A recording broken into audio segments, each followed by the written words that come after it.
When the king of Egypt was told that the people had fled, Pharaoh and his officials changed their minds about them and said, "What have we done? We have let the Israelites go and have lost their services." So he had his chariot made ready and took his army with him. He took 600 of the best chariots, along with all the other chariots of Egypt, with officers over all of them.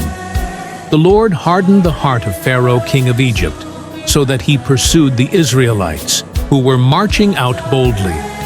The Egyptians, all Pharaoh's horses and chariots, horsemen and troops. As Pharaoh approached, the Israelites looked up, and there were the Egyptians marching after them. They were terrified and cried out to the Lord. They said to Moses, "Was it because there were no graves in Egypt that you brought us to the desert to die? What have you done to us by bringing us out of Egypt? Didn't we say to you in Egypt, 'Leave us alone, let us serve the Egyptians'? It would have been better for us to serve the Egyptians than to die in the desert." Moses answered the people, "Do not be afraid. Stand firm, and you will see the deliverance the Lord will bring you today. The Egyptians you see today, you will never see again. The Lord will fight for you. You need only to be still." Then the Lord said to Moses, "Why are you crying out to me? Tell the Israelites to move on. Raise your staff and stretch out your hand over the sea to divide the water, so that the Israelites can go through the sea on dry ground. I will harden the hearts of the Egyptians so that they will go in after them. And I will gain glory through Pharaoh and all his army, through his chariots and his horsemen. The Egyptians will know that I am the Lord when I gain glory through Pharaoh, his chariots and his horsemen." Then the angel of God, who had been traveling in front of Israel's army, withdrew and went behind them. The pillar of cloud also moved from in front and stood behind them, coming between the armies of Egypt and Israel. Throughout the night, the cloud brought darkness to the one side and light to the other side, so neither went near the other all night long.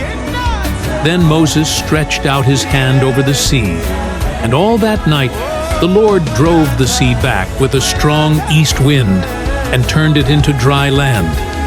The waters were divided, and the Israelites went through the sea on dry ground, with a wall of water on their right and on their left. The Egyptians pursued them, and all Pharaoh's horses and chariots and horsemen followed them into the sea.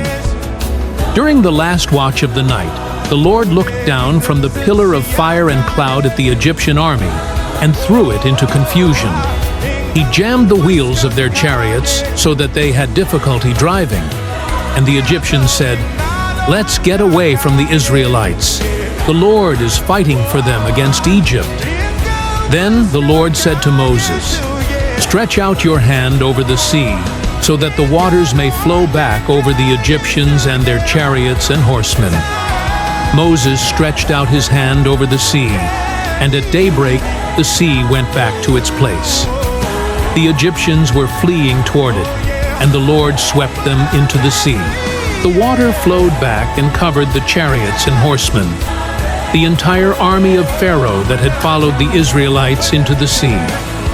Not one of them survived. That day the Lord saved Israel from the hands of the Egyptians, and Israel saw the Egyptians lying dead on the shore. And when the Israelites saw the mighty hand of the Lord displayed against the Egyptians, the people feared the Lord and put their trust in him and in Moses, his servant.